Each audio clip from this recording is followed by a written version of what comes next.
Hello everyone. If you're watching this video, you are either a figure collector or a fan of WWE professional wrestling and all elite wrestling figures. In today's video, I'm going to be talking about the side of wrestling figure collecting that we don't really see too much, as other people I will be interviewing in today's video will be sharing their views and thoughts on wrestling figure collecting in the whole. And as we see right now, we are here at Specialty Superstore taking a look at every single WWE and all elite wrestling action figure. So welcome to this documentary and I hope you enjoy. So why do we collect wrestling figures? Maybe it's a form of escapism, something to escape the normal daily life. Or maybe it's something from your childhood that you want to keep a hold on. Maybe you're just collecting them to keep in the box for the future. Maybe you think they might be worth money.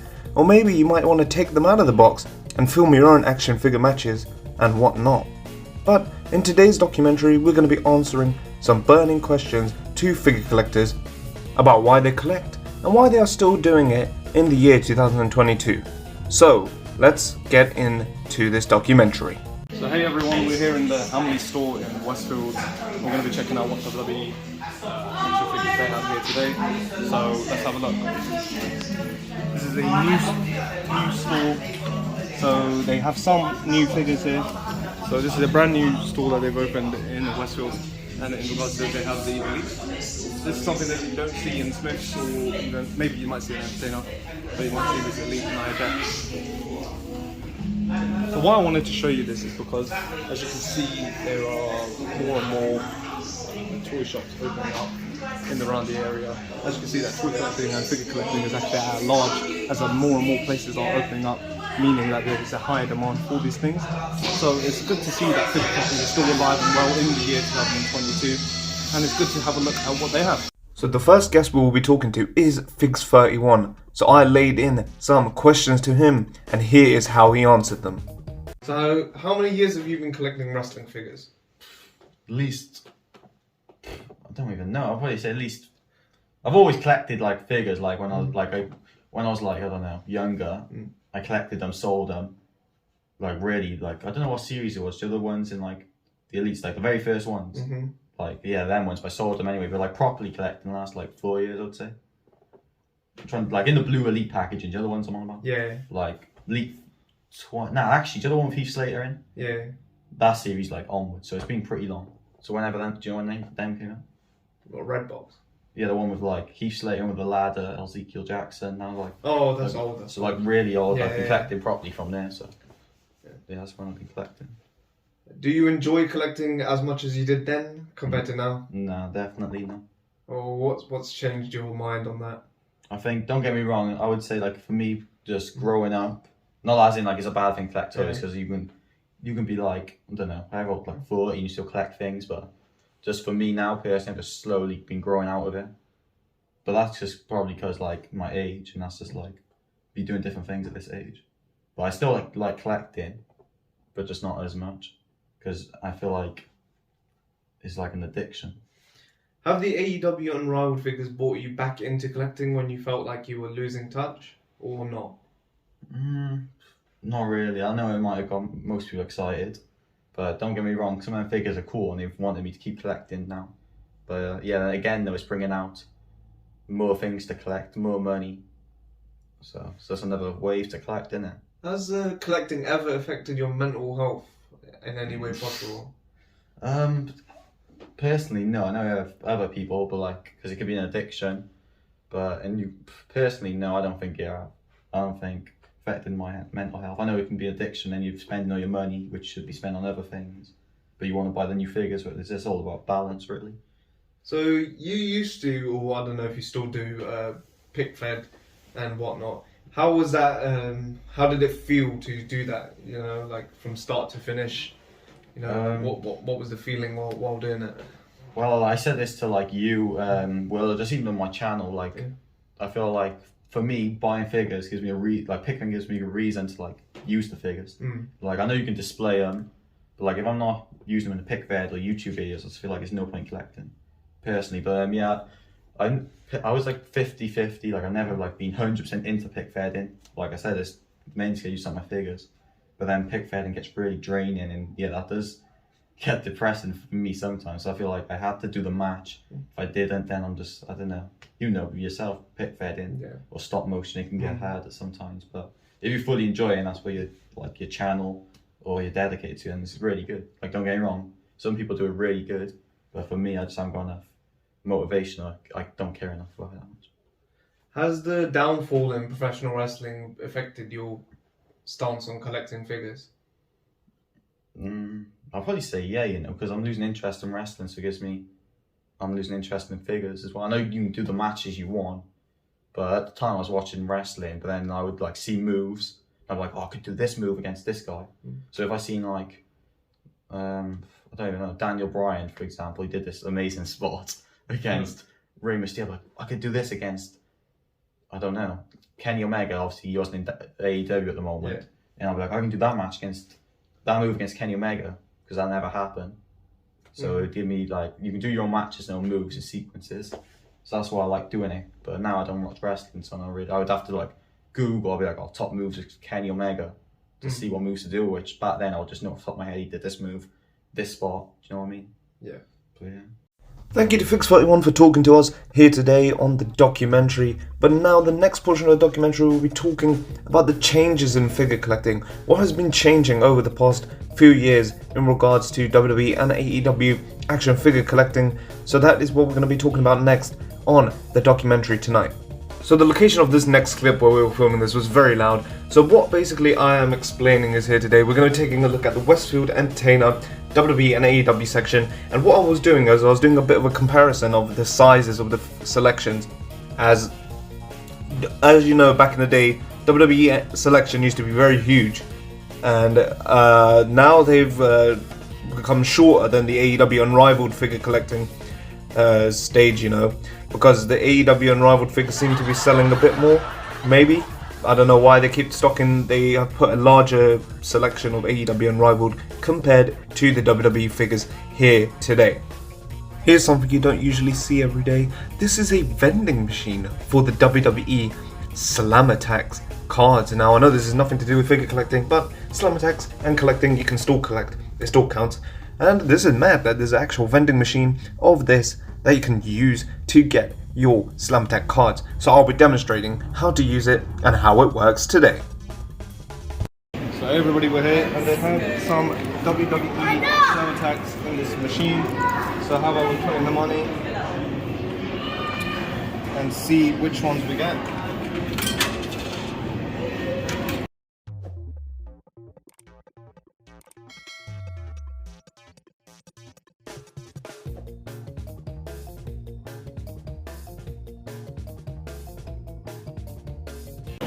Press the Slam Attacks. See where it comes out from. Yo, that's sick. Yo. Wait there. And that is how we get the Slam Attack packet out. Our next guest on the documentary is PTW Animations, and I will be talking to him about the changes in figure collecting over the previous few years.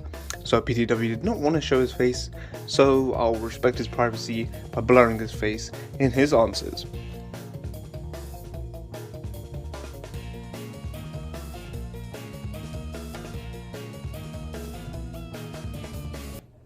I definitely think figures have improved over the past 10 or so years.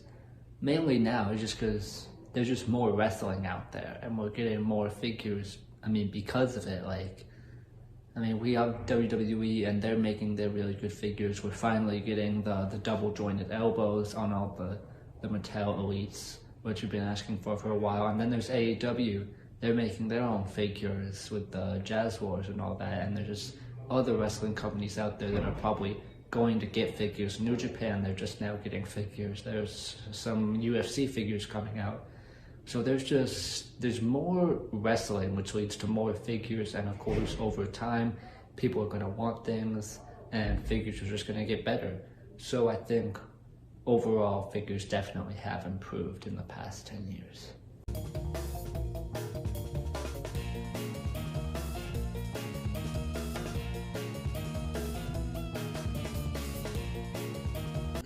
Oh, I definitely feel like figures take up way too much of my time, especially since I do stop motion. I feel like sometimes the work I put in, especially into like stop motion, which takes a long time to do, isn't fully reciprocated in views or likes or the following you get. Like I feel like for the work I could put in, should be getting more. So in that way, I do feel like it takes up a lot of time where I could be, doing other things. But on the other hand, I do love collecting figures. I've always enjoyed it. I like stop motion can be a drag at times. It's hard to get motivated, but when you see the results, that in itself is motivating, and I do love collecting. But on the other hand, it does take up a lot of time that could be used for probably more productive or things or just other things in general.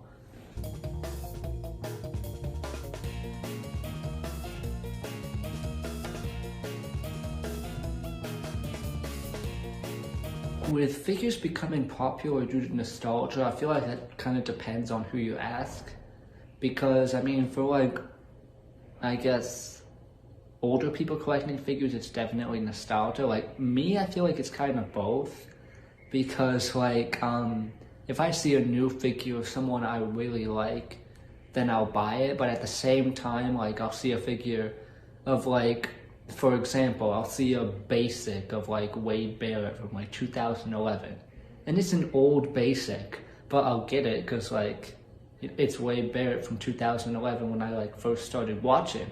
So like on one hand, nostalgia does have an impact on maybe a few impulse buys from people, but also the new stuff does help to drive in more of an audience. So I feel like it's a mix of both in the community. There's people who do it for nostalgia and people who do it for fun and just new people in general.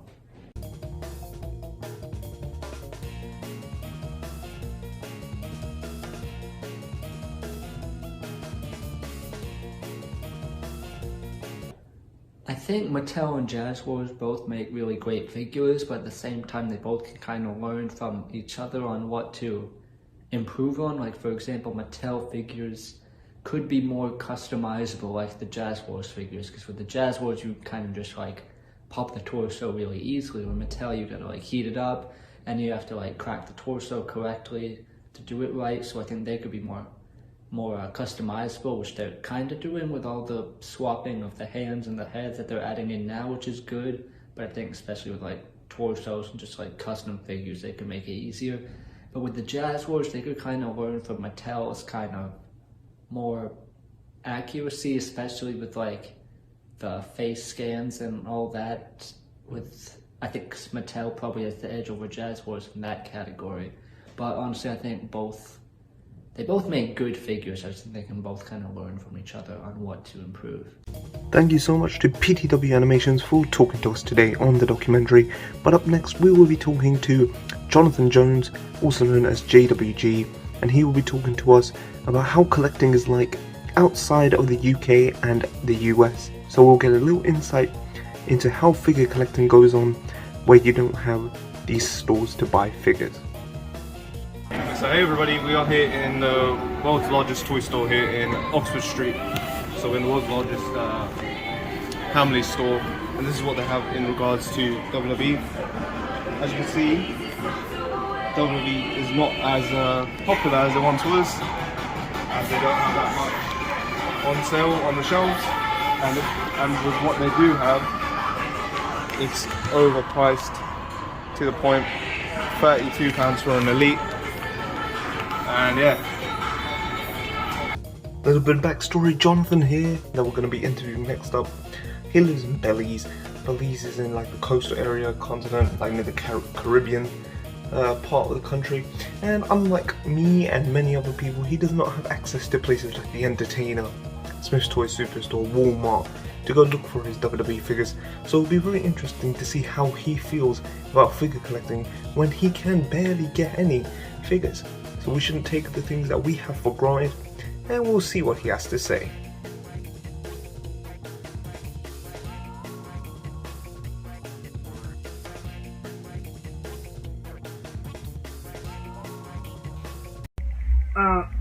Collecting being a collector, being an animator outside of the UK and the US has its toll. It's a very difficult thing to get figures and to get stuff you need for your animation.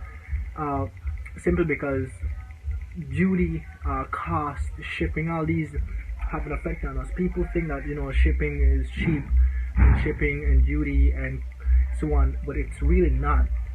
Our currency makes a big factor of this. Like, our currency is worth 2 times US. So, and a 1 American US is like $2, believe. So if you think about it, a $20 figure, which is a standard figure, costs $40 here. To get it down to Belize, to get it to the Caribbean, it's another $20. The cheapest. The cheapest. Let me emphasize that. And which will add another $40 to the list. So that's $80 plus a $20 for the duty and getting it from the post office or so on. So that's $100 in total for like a $20 figure. And to get that, is it really worth the hassle and all the waiting and so on? And you have to wait for a month, which is the standard time for things outside of the Caribbean. So it's a hassle. Like, what I used to do when I was a kid, I would wait 6 months, grab a bundle of figures, and then I would get it. That's because it's cheaper like that. Instead of like paying $100 for 1 elite, maybe you could pay $100 for 6 basic and 2 elites. But the cost of that is like 6 months of waiting, and by that time the figures are already out of date. Like the wrestler has been out of the company or so on. All these things play a major role.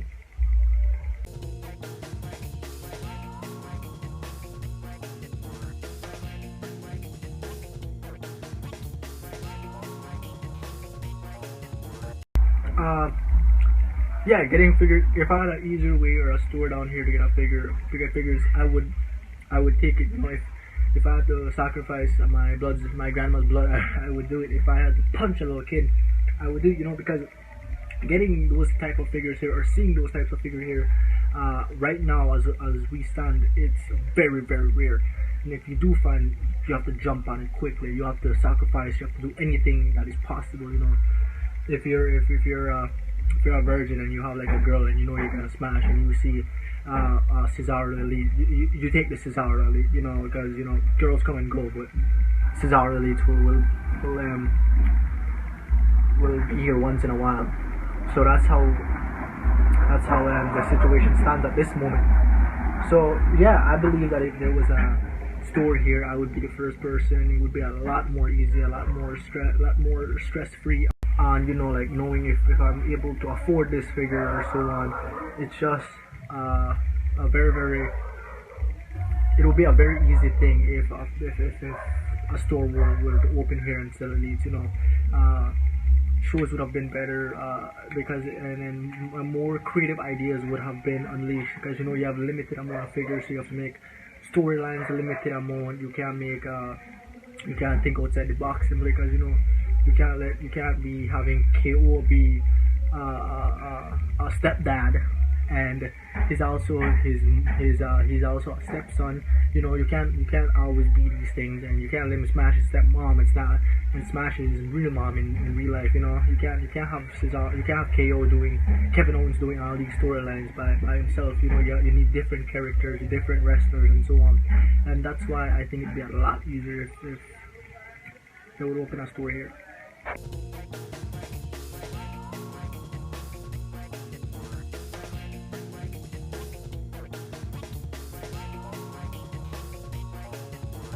Not really. It can be a little bit repetitive, but not boring. Because all what you're doing is moving a frame, taking a picture, repeating. That can be repetitive, but not boring. If you're excited to see the finishing project, if you're exciting about like doing it, you're making art, you're making something that's not living, doing something that a living thing would do. All these things, it will bring you enjoyment. When you have a stressful day, you do animation to relax your mind. When When you're angry, it's a escape. If you're happy, you know, you're happy to do it. You know, any mood, any emotions, it's your go-to place. It's your go-to thing to do. Why? Because you love it. Because it brings comfort, and things like that will never be boring, in my opinion. You know, that's why I love animation, because it's your happy place, and you can do anything you want with it.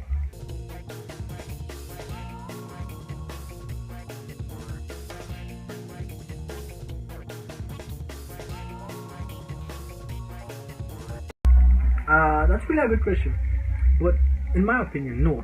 Animation will never ever disappear. You know, it'll be here from the time I'm gone, you're gone. By the time your grandkids are gone, you know, it'll be here almost forever. Because animation is a beautiful thing. Animation, you can make animation into anything. It's not really a simple genre. You know, the most people say, oh, animation is a genre, and it's not a genre. If the next person who says that, I'm gonna punch him in their freaking throat. It's not. You can make it happy, you can make it sad, you can make it romantic, you can make it horror. You know, animation is just a beautiful thing whereby it's not one thing. You could make it so much other different things. You can go to elements or so on, like what we're doing right now. We're using our animation skills to make wrestling, and you know, in our wrestling shows we have funny stuff. We have stuff to make people angry. We have stuff to make people worried. We have stuff to make people, like, you know, excited. There's very few things that other things could compare to that, you know. So no, I don't really think that animation will be abandoned or forgotten or obsolete. You know, all these things.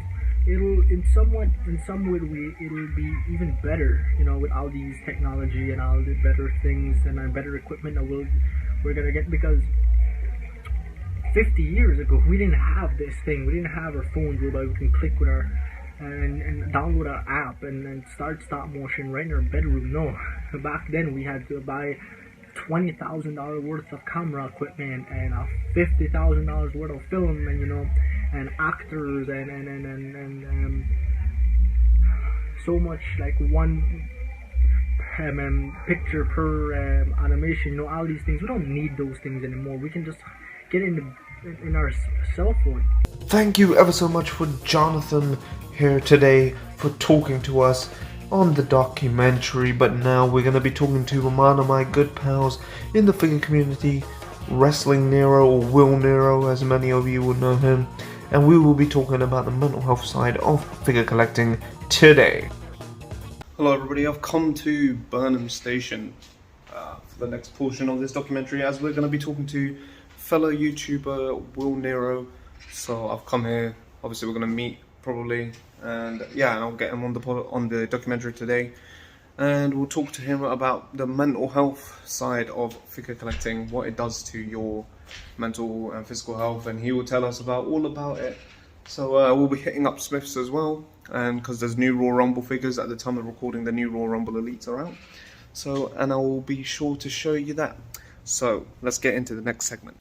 Hey everybody, I'm here with Will Nero, wrestling figure YouTuber and filmmaker. And before we get his interview started in the documentary, I have a surprise for him. So Will, if you would like to close your eyes and prepare for your surprise. Now open them. Oh my god. Right, there you go, that's for you. That is a present for Will Nero. Show it to the camera, show it off. Wow. I appreciate that, man. Thank you. It's no problem. Hey, I know you wanted that, yeah, because you don't have it. And I thought, I yeah, know, I've got a spare one, so I appreciate you that, could man. have that now. Thanks, bro. Thanks. So now we're outside Smith's Toys here in Slough, where we will be taking Will Nero's interview. So we will be taking a look into the mental health side of figure collecting and talking to him about how it feels being a collector and what it does to your mental health. Alright, hey everybody, I'm here with Will, WWE wrestling YouTuber and vlogger and film creator, and I'm going to be talking to him about the mental health side of figure collecting. So first off, I'm going to ask him a few questions about what he thinks in regards to that. So Will, when did you first get started collecting WWE wrestling figures? So I started watching wrestling in about 2009, and for my birthday I got gifted a Rey Mysterio basic, a Mark Henry basic. So yeah, 2010 when Mattel first released their figures, really. So has figure collecting ever affected your mental health in any way possible? I mean, I made a lot of friends through doing trades and things like that. It's an expensive hobby. I stopped collecting when I joined college 2 years ago, so I weren't really up to date with everything. Mentally, I guess you could say it takes over at some points, but it's like any hobby. If you're video games or collecting, whatever, if you do too much of it, it can impact you negatively. I probably, like during my GCSEs, all I cared about was buying and selling figures. But collecting figures has made me a lot of money, where I haven't had to work sometimes, or I've not got any work, and I just scalp the shit out of Smiths and sell the figures, which I know people don't like, but I don't really care, to be honest.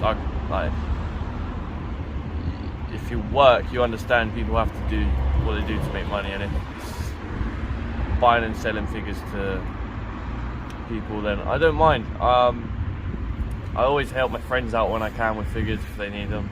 So I have no passion for it anymore. I couldn't say I need any specific figure. If you could turn back time to when you first started figure collecting and was able to see what it would lead to in the future, would you sit down and say to yourself, no, I'm not going to do this anymore? Or would you let it lay out how it happened? Lay out how it happened, because like I said, I can turn over £180 by going to Smiths, coming home and reselling things, which people think is scummy, but I enjoy it and it's a good process to make money that ain't fucking leeching off of other people and things like that.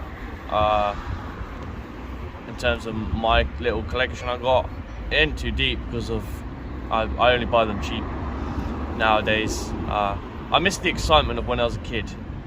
Even in school, I used to order a figure and be excited, so excited to come home from school, and kind of create my own little fantasy world with the figures, wasn't it? But I wish I could have done a pick fed as soon as I started collecting. I think that would be my regret, or uploading some kind of content when I was most passionate about it. But I've deleted all my content from it because I don't really like it, and I don't think I should have people guiding towards my stuff for figures, because I'm really not passionate about it, and yeah, I think I might damage the community by scalping. Do you think growing older and aging has impacted your stance on figure collecting? Yeah, definitely. You got like move on with certain things as you get older, and college definitely. When I went to college, that was when I stopped collecting because of just time and money, and then I just seeing other things to do. I guess I'd much rather go to the club or go out on a night out than buy a figure, things like that. That's why I stopped collecting. But I like the replica belts. They're expensive, but I'd much rather put money towards a replica belt than wrestling figures.